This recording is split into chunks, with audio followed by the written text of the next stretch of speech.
Yeah, finally. Thanks for holding with, I mean, it's kind of funny to have a giant microphone for, But thanks for bearing with us. There's just, giant lines and all sorts of crazy downstairs. But yeah, glad to be here. My name is Leah, but a lot of people will know me as Doc.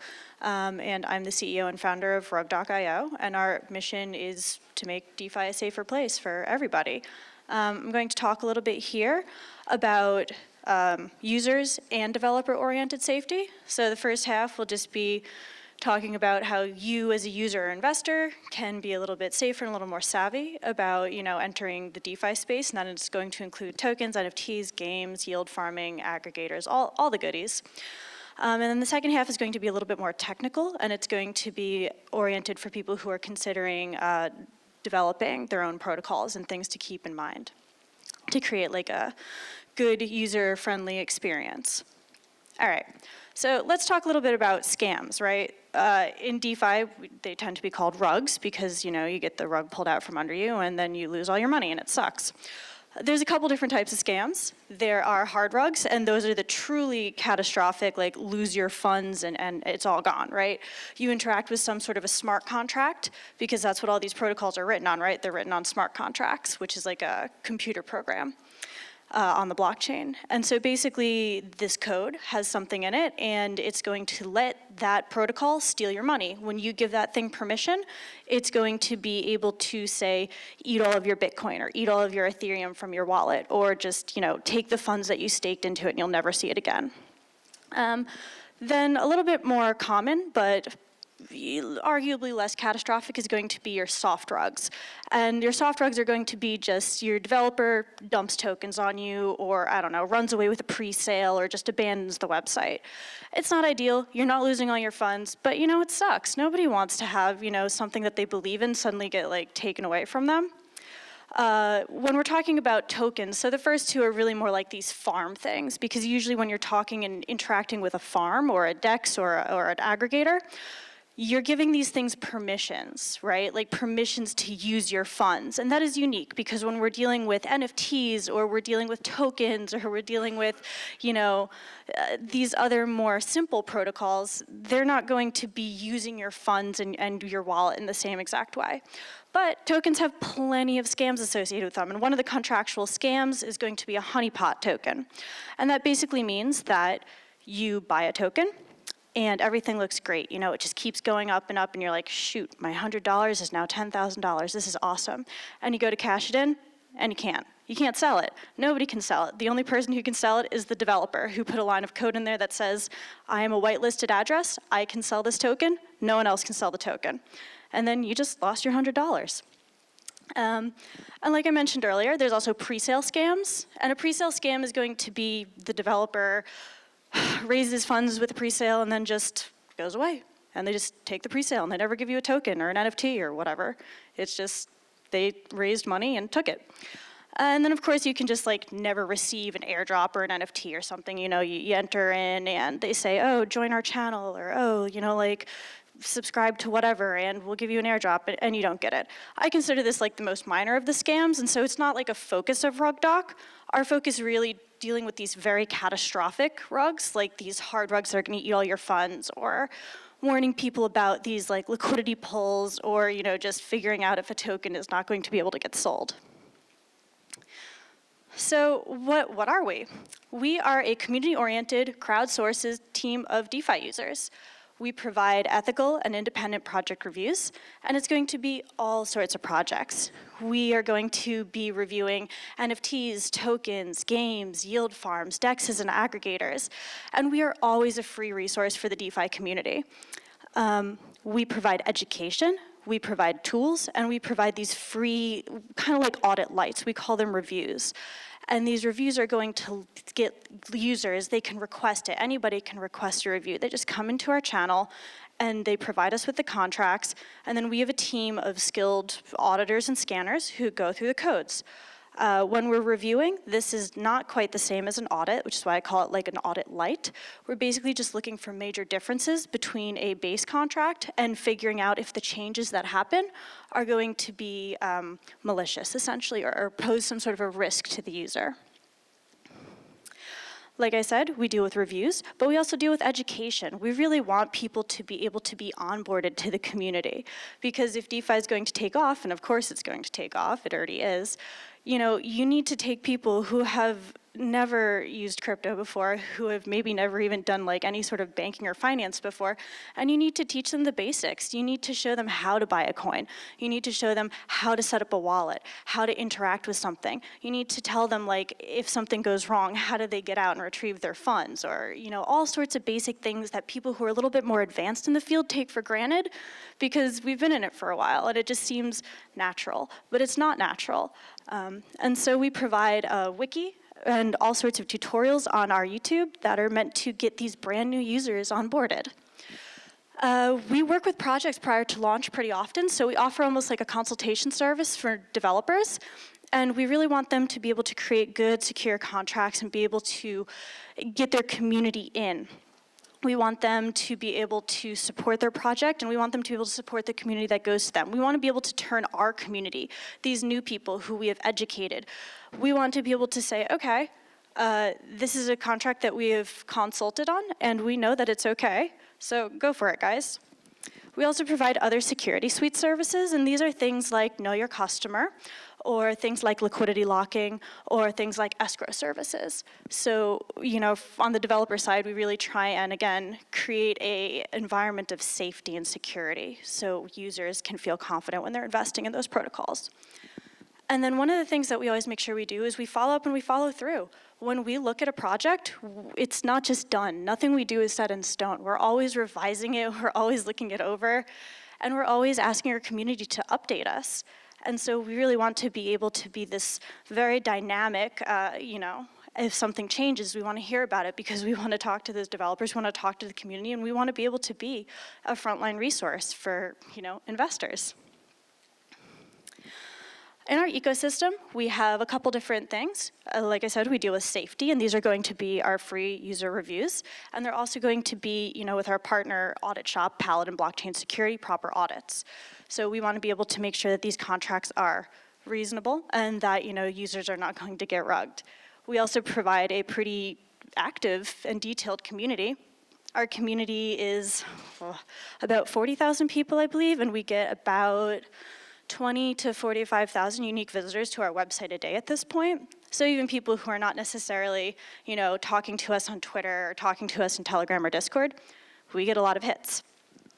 We have like degen activities. So these are for the more savvy investors who are going to be really looking to, I don't know, take these fun risks, more like these gambles, right?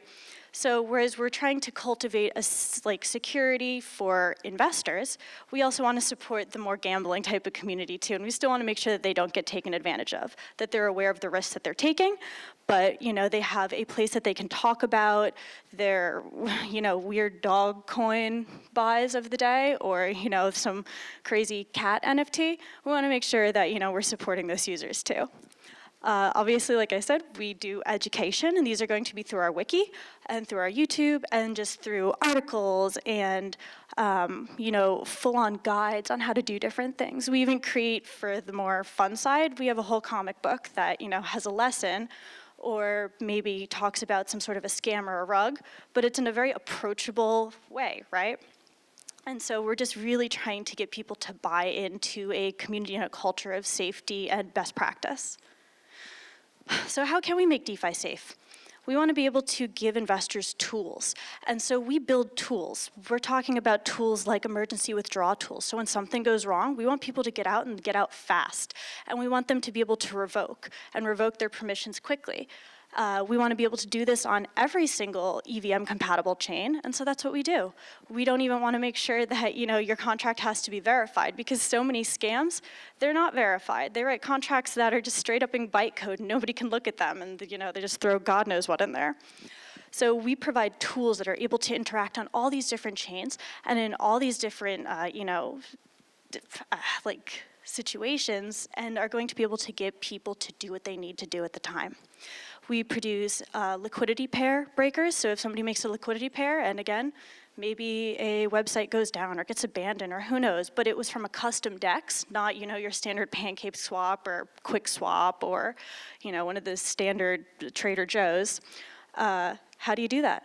So many users don't know how to do that. I didn't know how to do that. And so we created a tool that does it. You just literally input the contract, finds your liquidity pair, and it breaks it up. We also create scam checkers, like those sticky honeypot tokens. We make sure that we have a tool that goes through the contracts and makes sure that things can be bought and they can be sold, and that there's appropriate amounts of activity that can go on with those tokens. So someone can just quickly throw in that contract and figure out how it's gonna go. We want to make sure that we're supporting people with tutorials of all different types, very technical tutorials and very easy tutorials. We want to make sure that people are able to always access these reviews and that they can always request a review, and that they know that we will, so long as they provide us a contract and give us the chain that we're working with, we will go look at it and we will get it done within 36 hours.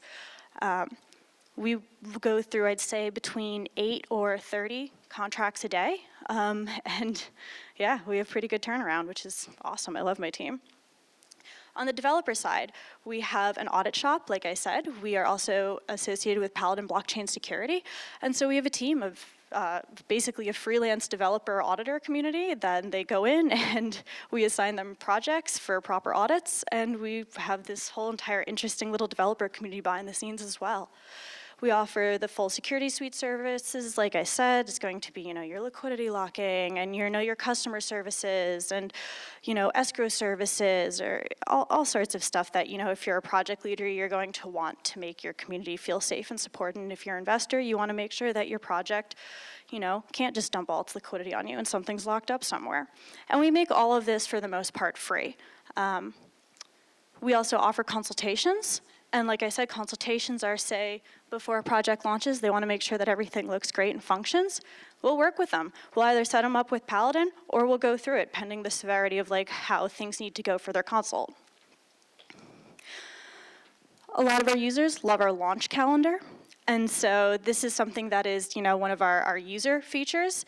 And so essentially is whenever one of these projects comes in and gets a review requested for it, we go and we throw it on a launch calendar. And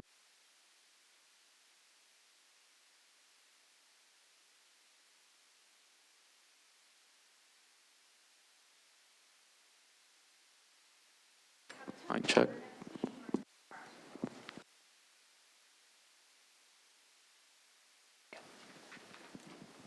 Thanks. All right, and so again, when somebody goes in, they request a review, we're going to make sure that we just throw it on the launch calendar, and we have the time and the blockchain and the exact block that it's going to start, and we label it as an NFT or a token or a game so people can go and sort. They can sort by chain, they can sort by all sorts of stuff, and they can do that on our reviews as well. We want to make sure that investors can get to see what they want to see and that they can see it very quickly. Like I mentioned, these are our tools. So we provide currently these 3 large tools, but we're always developing more. We basically develop tools according to community demand, and community is always changing because DeFi is always changing.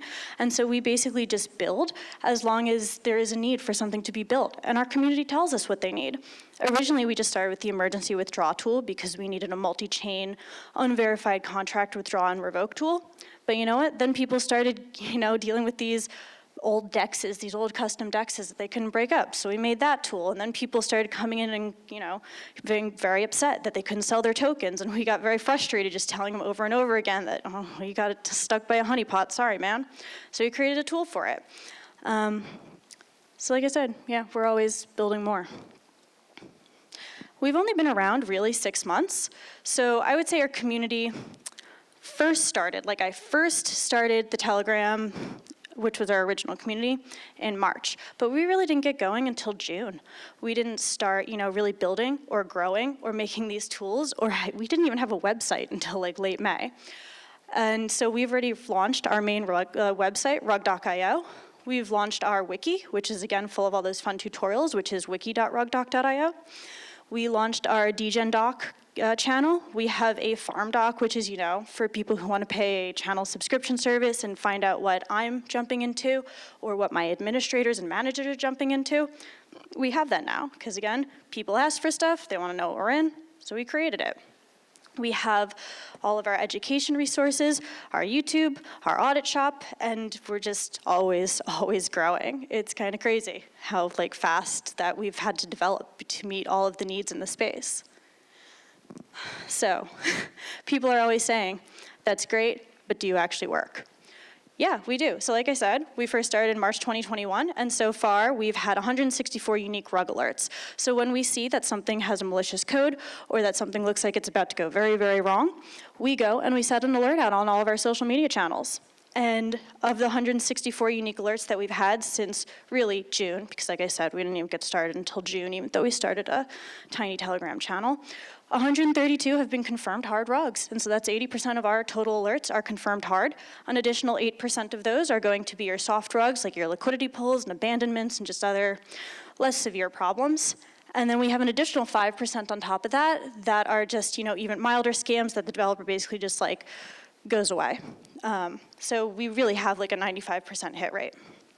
And like I said, this could be the website's down, the socials or something, or some activity has been abandoned. But yeah, 80% of our alerts do indeed hard rug. And then the additional, almost all of them just wind up pulling some other stupid scam. So what is it with and without us? Users are able to discover new farms or tokens or NFTs or games with us because they just go and they open up our website and they look at the newest review because we do them in chronological order. So a lot of people will just open that up or open up our launch calendar and they'll find something that they're interested in. They'll check and they'll see that we reviewed the contracts, they'll look at our risk assessment, and they'll see if there's any possibility for some sort of a hard rug or other potentially malicious element. Then they will continue their due diligence, hopefully. We tell them all the time to continue to do your due diligence. And if something changes, please tell us.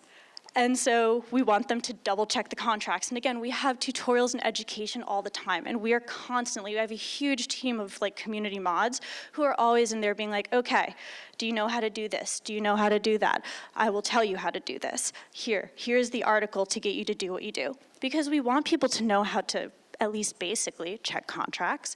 We want them to know what sorts of malicious codes that they could be looking for, and so we create a rug and exploit code library. We want them to be able to do all these things because again, how do you get DeFi to grow?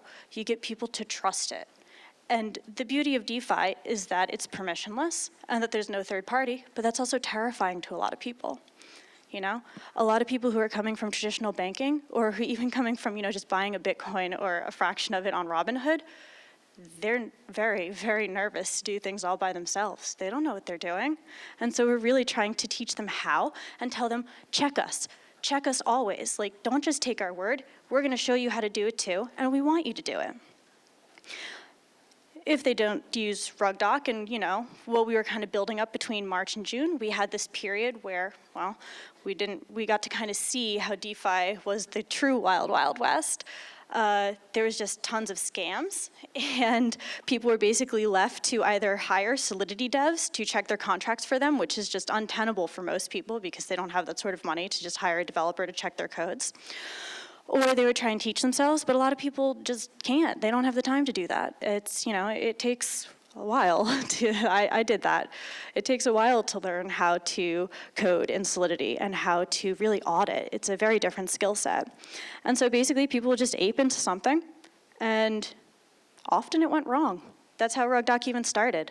My husband and I, we got into DeFi and then promptly got rugged hard, badly. So, that was a motivating experience because once you suddenly lose a large chunk of change, you figure it's about time to go teach yourself some Solidity and learn how to not do that again. And so I don't want people to lose giant chunks of money. I want people to be able to do it right the first time, or close to right the first time. We're still not a guarantee, though. We're not perfect. We miss a few. We tend to err on the side of conservative, though, so we have a pretty good track record. But, we always say that DeFi has some element of risk to it. So our risk ratings are we have the least risk, low risk, some risk, medium risk, high risk. And we're very clear. We tell people all the time what these risks are. And we always make sure that people are aware that it's always a risk when you're investing yourself. It's never a guarantee. We can never promise anything to you, but we will do our best, given the skill sets that we have, to make sure that it's a smooth experience. But I will say, we have never missed a hard rug. Every single one that we have ever found has rugged. Like I said, we are on the side of conservative, which sometimes pisses projects off, but in terms of investor security, we're very good at it. So yeah, like I said, 80% of our total alerts rug promptly, 8% are abandoned, another 5% are exploits. We've also found a bunch of frauds. And then, yeah, out of all the things that we've ever alerted on, 8 projects are still active despite their high-risk behavior. And these are usually things like it's a large protocol that has a migrator in it or something that's, kind of benign. If you have a large, well-known docs team that's, say, backed by BSC, like PancakeSwap or, something like that. Migrators, the migrator code. Everybody loves it. So basically, it's a nice little piece of code that lets you move funds. This is not necessarily a bad thing. They can be a good thing. They can be good if you're a large protocol, like, say, PancakeSwap, that maybe in the future you're going to need to update your contract and you need to remove all the funds and put them somewhere else. However, this is also the most common and easiest low-level scam that's out there. And any developer who more or less tells you at this point that they need the migrator code, 99% of them do not. So essentially, every time we've seen a migrator, 90% of them, rug. We've had 2 that did not, ever. In terms of the number of alerts that we've sent post-scam, we've had, encouraging revoke or withdraw. 13% of them we've been able to get people out before things go catastrophically wrong. June and July were really the busiest months for our alerts. I think because the community was still very new and they didn't really know what they were looking for. They didn't really have this one place to go and review contracts. They weren't necessarily aware that you should even look at a contract because, again, it was truly the Wild West, like all of last year.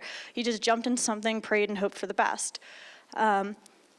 So we really saw once we started moving that we got 65 alerts, more than one a day.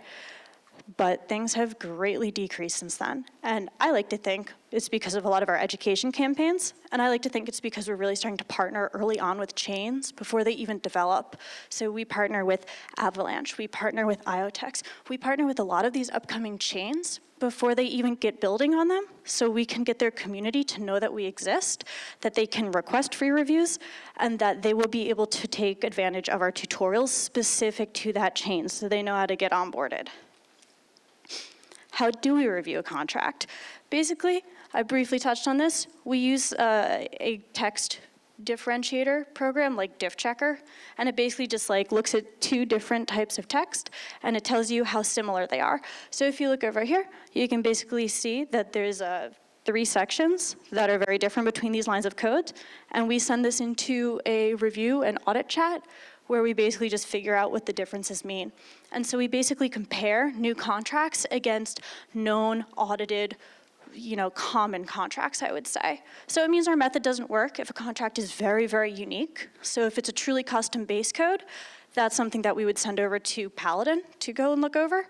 But for the vast bulk of DeFi projects, there is a common token base, there's a common NFT base, there's a common game base, there's very similar contracts, and if we can just figure out what it is the most similar to and then what changed, that's how we review 8 to 30 of these things a day. So how can the average user spot a scam? Well, obviously you can look at our website and do your own, risk assessment based off your tolerance. You can subscribe to our socials like our Twitter to stay up to date on alerts, just save us, and when something goes wrong, you'll know. We want you to be able to use tools like DiffChecker and to basically check your own dang codes, or at least Control F for common scan codes. And like I said, we have a rug code and exploit library that we keep, and so you can literally just go through that library and start to copy paste, Control F, and start to try and find stuff yourself, because I want users who are knowledgeable.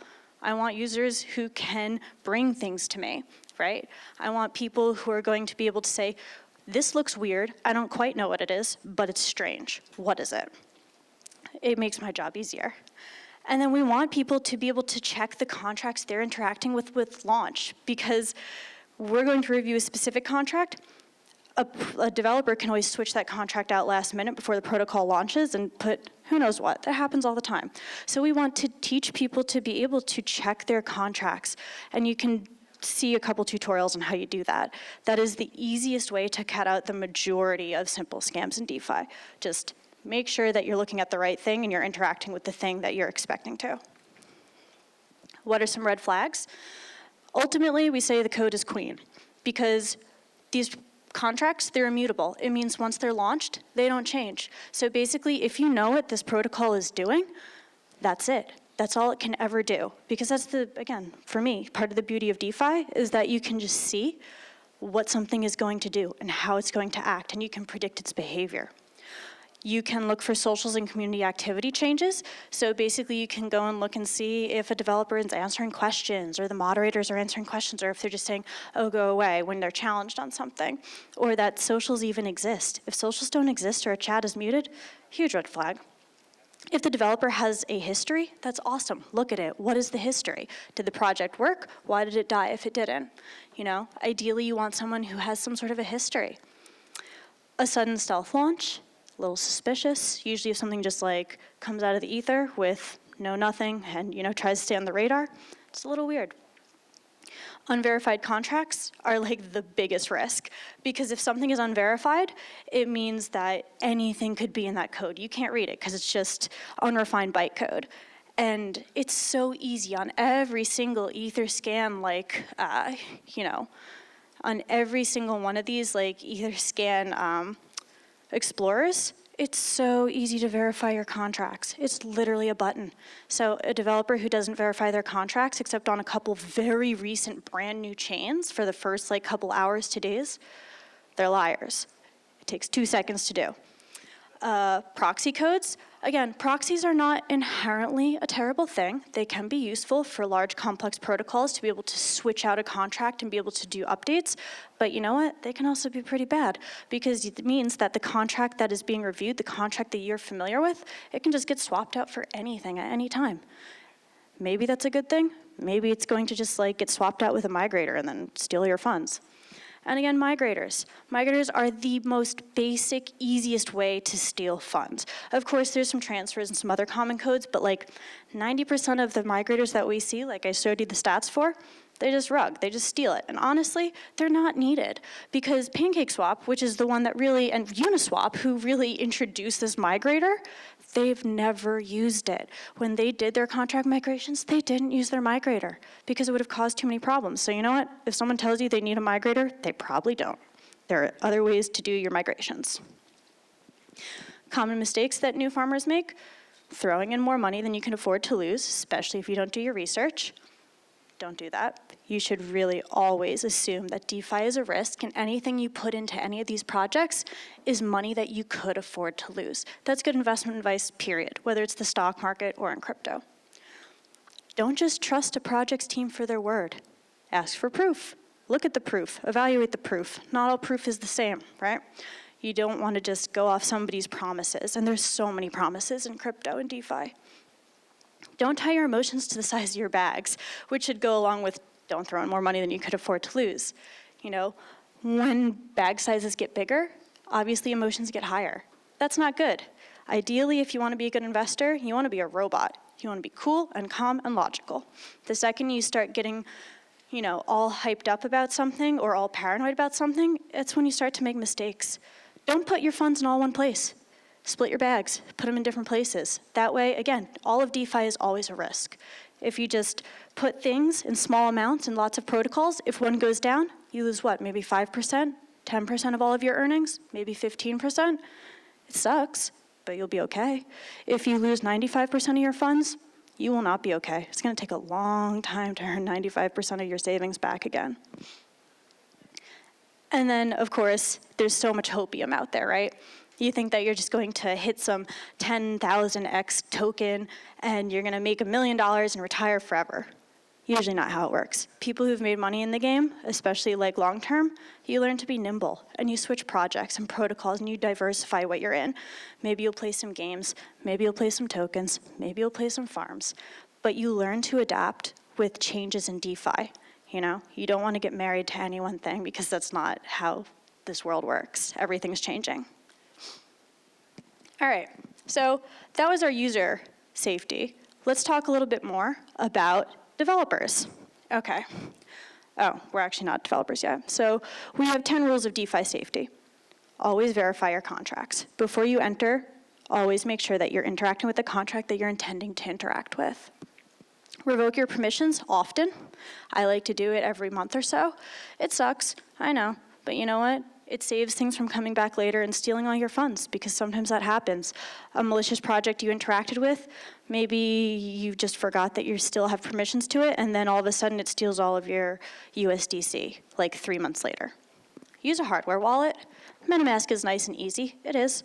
I keep probably way too much of my own funds on just MetaMask, but you shouldn't, because it's not that secure. It's very easy to just fall victim to some sort of a phishing attack, and then it's compromised, or you forget to revoke permissions, and all of your money gets drained. Don't ever give away your seed phrase. MetaMask says it, Trust Wallet says it, every wallet says it, but people still do it. I don't know why, but they do. And if MetaMask support says that they need your seed phrase, they do not, and they're also not MetaMask support. Phishing is a little bit harder to detect. That's why it's called phishing. But always make sure that you're checking the correct URL and that you're checking for the correct HTTPS, right? You want to make sure that it actually is a secure website and that it is the exact URL that you are supposed to be looking for. Bookmark your favorite sites. Your favorite sites, you want to be able to come to and make sure that, again, they're not going to be the incorrect one, that you're not just Googling stuff randomly and falling victim to some phishing website. Diversify your funds and split your bags. You don't want to be too married to any one thing. Be wary of free. Anything that is free, it's usually not free. There's a reason. Understand the risks. Like I said many times, DeFi is a risk. It's a risky thing. But, it's a high-risk, high-reward field. We wouldn't be so excited by it as, just the general investor if it wasn't risky, because you don't get 500% APR on something that's going to be guaranteed returns with, some sort of a verified third party who can, interfere and return your funds. It's not how it works. Get involved in a community. The second that you're not just alone, the second that you can talk to people and verify and, split your skill sets, that's what you want, because not one person is going to be good at everything. You want to be able to have a team of people who can help you out. Good advice for everybody? More or less similar. Split the bags. Understand impermanent loss. People go and withdraw funds after a while and are suddenly mystified as to why they're not getting the same amount of money that they expected. Probably impermanent loss. Don't just trust any dev. Start with something basic. Hang out on PancakeSwap or ApeSwap on BSC or something really silly and easy that has 0% deposit fees and is backed by a giant chain until you know what you're doing. Because that way, while you make your mistakes, and you will make mistakes if you're a new investor, it's not that damaging. You can ultimately find out what happened, where it went, and get your stuff in order. Watch on the sidelines until you're comfortable and ask questions. My community will answer questions. Lots of other communities will answer questions.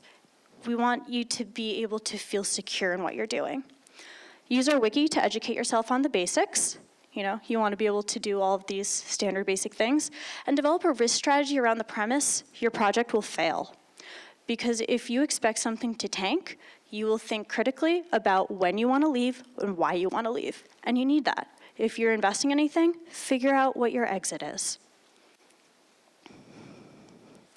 All right, now let's go over to the developers.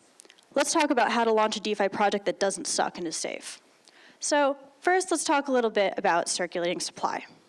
There's a couple different types of circulating supply out there, and this is going to be talking about your tokens, right? It's going to be tokens that are accessible to the public at any specific point in time.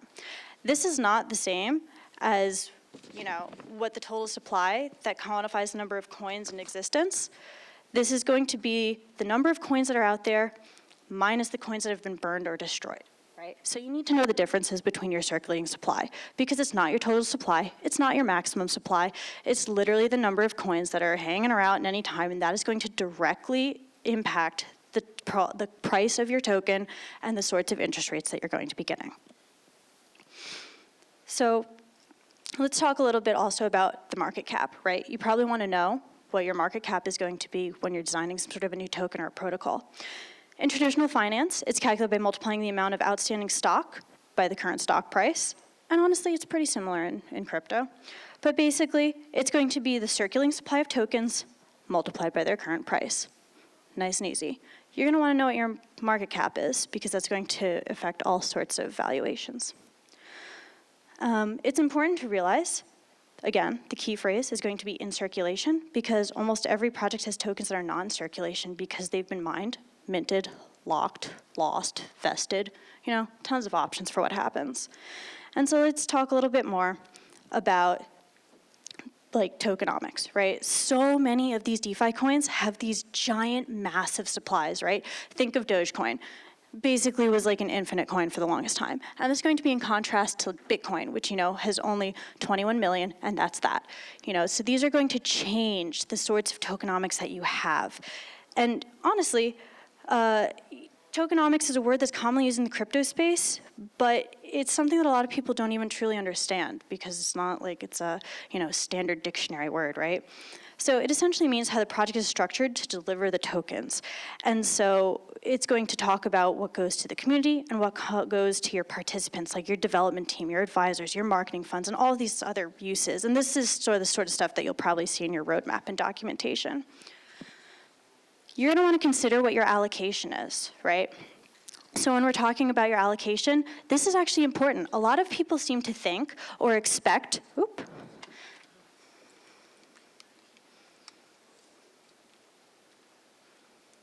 All right, so basically a lot of people expect that the developer doesn't take some sort of a team allocation, but this is a huge mistake because you want your developer to have some sort of funds for when things go down. You want people to have funds to market. So it's something as a developer you need to seriously think about. You want to be able to know what's going to get allocated to your treasury, what's going to get allocated to your community in terms of buybacks or burns, because that's going to keep your token price stable.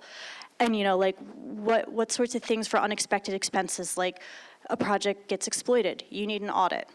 You're going to need to think about that, and you're going to have the funds at that discretion. Emissions, right? So a lot of the reason that we have these very high APR and APY in these protocols is due to their high emissions rate. The more coins that you print fast, it means that you're going to be able to support these very high inflationary economics, which are going to give you these high APR and APY. Again, not necessarily a bad thing, but you need to have a plan. You need to have some sort of a contingency plan for this infinite or very high minting that you're about to do. Because if you just saturate the market and no one's buying in, or it just saturates faster than people can buy in, that's when everything crashes. Your token just goes straight on down because, everything comes down to supply and demand here. You need to make sure that your supply is meeting your demand and it's not outpacing your demand. So when we're talking about our emissions, you want to make sure that your emissions are going to be high enough in the beginning to attract new investors because that's what they see. They see these shiny things and they want that very high APR because those are their returns, right? So you need something high enough for your buy-in, but not so high enough that you're going to just burn out and die. Or you just need to figure out, like I said, a contingency plan of like buybacks or burns or locking or vesting or something that's going to give those tokens something to do other than just flood your market. So we should also consider liquidity, right? Because when you start something, you need to add liquidity, or at least you should consider adding liquidity, because if you don't, things get weird. When you add liquidity, you're going to have different impacts. If you add a small amount of liquidity, you're going to have a very, very high token price before your project launches, which might look good until you actually start minting, and then that's going to crash very fast, and it's going to frustrate your users, and they're not going to like it. So maybe you want to add large liquidity, right? And so that way you're going to have a lower, more predictable price that maybe users will feel more comfortable about. But if you add too much, your price is going to be too low. And when people start seeing, a coin that's worth 0.0001 cent, they don't really like that either. There's also things to consider, again, with like locking and burning, and if you want to do a fair launch or not, or if you want to do some sort of a pre-mine, or if you want to do some sort of like, an IDO or an ICO. So just things to consider, how and when you want to launch your liquidity, because that's going to change the absolute direction of your project. When you're assembling your team, seniority matters. I know this whole field is very, very new, but people who have experience or some tangential experience in economics or in marketing or in digital graphics, that counts a lot because these are the people who are going to be able to save your bacon and get things done, right? You want to be able to assemble a team that you actually trust and a team that you would assemble like you would in the real world. You don't just want to hire anybody, right? You just want to make sure that you have the right person for the job. And ideally, You want someone who is senior and experienced in one particular thing, but someone who can be a team player. And maybe they are a digital media genius, but they're someone who can step in and work with your community. Or maybe there's someone who can help with front end because they also have like web developer experience. So most of these projects are going to operate like a startup where you need to wear 10 hats, but you want someone who can wear 10 hats who is very good at one hat. Security. You're going to want to be able to get your community to buy in, right? And a lot of that is going to be through offering them a secure project. So some of that might be through getting something reviewed through Rugdock, even just something basic, like you have a some risk or a low risk project, that goes a long way in people getting to buy into your project. Maybe if you're a complex protocol, you should really consider an audit, because the second you start messing around with custom code, even if you're a really, really good dev, people make all sorts of ridiculous mistakes that you would never predict. Don't just launch something. You want like 2 eyes, 3 eyes, 5 eyes on it, and ideally neutral party experienced eyes, right? So many of the things that I see go wrong through both Paladin and Rugdock are things that your average developer, even a very good developer, is just going to miss, because they're things that are like incompatible math or just logic differences between different contracts, because people forget that these contracts are basically computers, and computers are limited. Computers can't deal with an infinite number. They need to have a number that they can actually put, or you need to have some sort of a linearization involved. People forget that, a lot of the equations that go on in computers are exponential, and you need to linearize. Anyways, get an audit if you're complicated, and make sure your math works. Sustainability, right? So many projects launch and then they just die after like a day or two. That's not the goal usually. Maybe it is for some people that just want to get in, get out, make their 4% deposit fee and leave. That's not what you want to do if you're a good developer, right? You want to be able to have something that is large, scalable, sustainable, and useful. So you're going to, again, you need to set up your allocation to involve a treasury.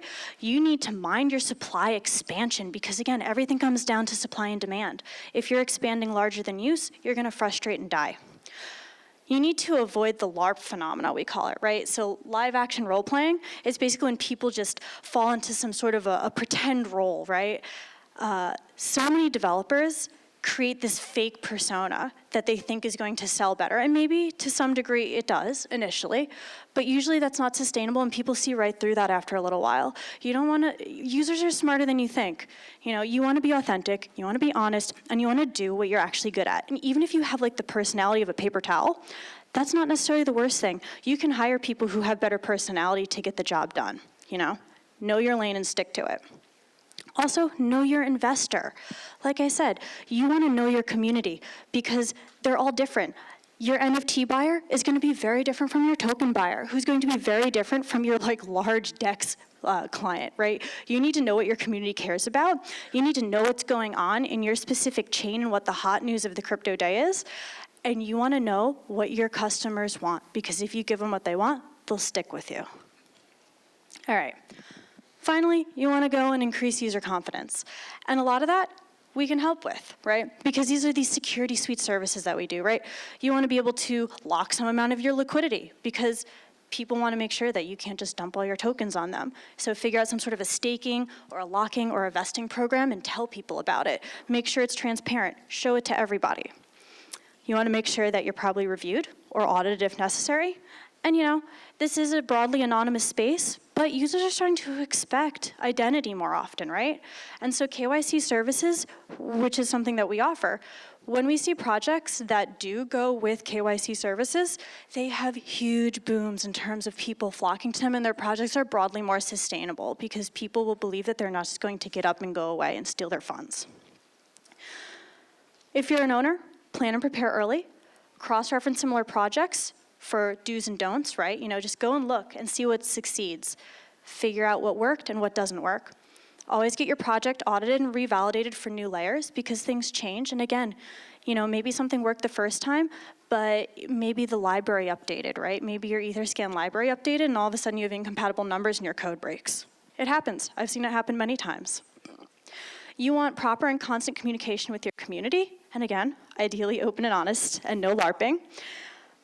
Check with us on the latest trends and tips because we are looking at hundreds of these projects every week. So honestly, when we're staring at projects all day, we know what's going on, we know where things are changing, we know where the field is moving to, and we are happy to tell you, we're not hiding anything. I don't want to hide anything. I want people to talk to me. I want to have a conversation. And you want to make sure that your team is agile and can move with and ahead of trends, right? Because if you marry yourself to a particular chain or a particular method or a particular project, that's not what happens. DeFi moves at the speed of light, right? You know, like a week is like a year in this crazy field. And so while things are always changing, you need to change too. Marketing, very important. Plan your ads ahead, prepare banners, show the community. You want to make sure that you're advertising appropriately.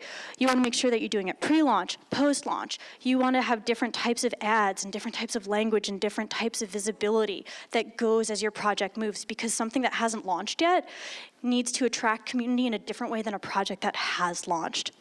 Change your banners often. Use all available badges if you're on Rugdocks. So if you have a specific risk rating, if you have liquidity locked, if you have an audit, you know, make sure that we have you badged appropriately because we have all of these search options and users search for them.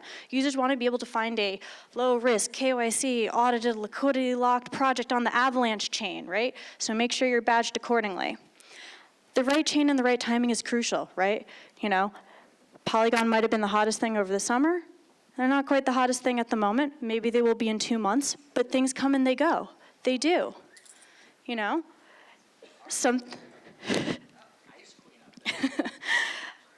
Again, we stay on top of a lot of the tips and trends. And again, things come and they go. BSC was out for a little bit, but BSC is back, you know? Avalanche is the hot thing of the moment. Will they be in 6 months? I don't know. No one does. And so you need to make sure that you're at the right place at the right time because nothing's static. How do you even advertise with us? If you want to advertise with us, you have to have a farm that's reviewed first, or an NFT, or a token, or a game. We can't just advertise for you out of the blue. I need to make sure that my community actually knows what they're getting into to some degree. You need to have a low risk, a some risk, or a medium risk. If you're a high risk project or a not eligible project, I can't review you, I can't give you ads, because I need to feel pretty secure in the project before I give it to my community. We will provide consultations. We can get you in with audits. We have several preferred audit houses. Obviously, I love Paladin, but we work with several others as well. PeckShield, awesome. Halburn, awesome. We have a list. We will give you metric tracking on all of your ads so you can really tailor. Where are they from? How many clicks did you get? What's the follow through? What's the country? What's the language? Because if you are advertising to a primarily UK audience, you're going to change your timing and your language versus if you're dealing with a primarily Chinese audience. And advertising is conditional and it can end at any time. However, you know, if you work with us, project owners are really happy. We account for 50 to 80% of all projects' traffic generally, and this is, we've done a lot of follow-up statistics on this. Our insights and tips are good because, again, we're looking at hundreds, thousands. We've done over 2,200 of these reviews for all sorts of projects. We know what we're looking for. We can give you complicated and advanced marketing stats and after-sales support. 80% of projects that advertise with us advertise again, and 60% of them get a larger package the next go-round because it worked so well the first time. So finally, this is our ecosystem. We have degen and farming activities and subscription services and a launch calendar for the more risky fund investors. We have safety. We're working towards insurance and a launch pad right now. We're also working towards a very large cross-chain aggregator. So everything will just hook on into our services. We are always building out partnerships, so those are things to be aware of and the sorts of things that we're doing in different chains and different places. And obviously we have our wiki, we have YouTube tutorials, we have an all-star team, we have a calendar, we have Reddit, Discord, the whole 9 yards, right? So come and say hello.